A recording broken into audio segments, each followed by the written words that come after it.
কুল্লু নাফসিন যায়িকাতুল মাউত, প্রত্যেক প্রাণীকেই মৃত্যুর সাধন গ্রহণ করতেই। যদিও বাচ্চা হও, যদিও কোটিপতি হও, ধন দৌলতওয়ালা ব্যক্তি হও, মৃত্যুর সময় কি নিজের টাকা পয়সা, অর্থ সম্পদ, জায়গা জমি নিয়ে যাওয়া যাবে? আরো জোরে বলেন।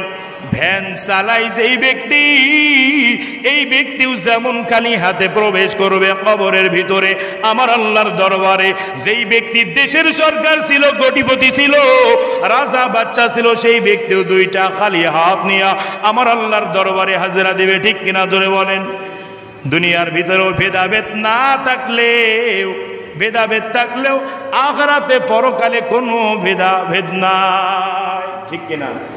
মৃত্যুবরণ করবে কে চোর, কে ডাকাত, কে ওলি, কে গাজী, কে মুফতি, মুহাদ্দিস, কে অর্থবান, টাকাওয়ালা, পয়সাওয়ালা, রাজা বাচ্চা, সব তিনটা সাদা কাফন নিয়ে কবরে হাজরা দিতে হবে। ঠিক কিনা জোরে বলেন। এজন্যই আল্লাহ বলেন, আমি আল্লাহ মানুষ বানাইলাম কার ইবাদত করার জন্য। আর জোরে বলেন, কার ইবাদত করার জন্য। এই বয়ান যেখান থেকে টানলাম, কত নামাজিওয়ালা আছে, কত রোজাওয়ালা আছে, কত দানবীর আছে, কত হাজি সাহেব আছে, মানুষকে দেখানোর জন্য হজ করে। অনেক টাকা হয়েছে, পয়সা হয়েছে, যদি হজ না করি মানুষ আমাকে খারাপ বলবে। দান করলাম, মানুষ আমাকে সেলফি তুলবে, তুলে ফেসবুকে ছাড়বে, মানুষ আমাকে দানবীর বলবে। মানুষকে যাকাত দিলাম, মানুষ আমাকে বলবে কত অর্থ সম্পদের মালিক হয়েছে। এমন ব্যক্তি, এমন মন মানসিকতার মানুষ আছে না নাই? আরো জোরে বলেন। আল্লাহ বলেন, আমি আল্লাহ ধরা বড় কঠিন।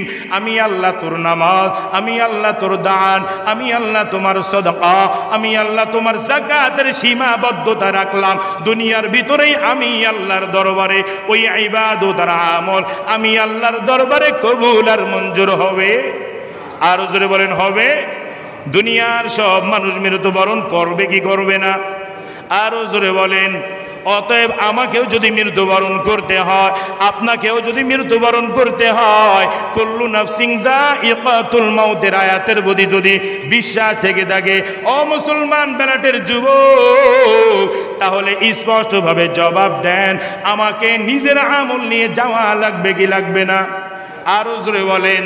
ইচ্ছা করলেও দুনিয়ার ভিতরে যত বড় বাহাদুরি হন না কেন, দুনিয়ার ভিতরে কেউ কি টিকে থাকতে পারবে? আরো জোরে বলেন। রাজা বাদশাহিত্ব যারা পেয়েছে তারাও কি টিকে ছিল?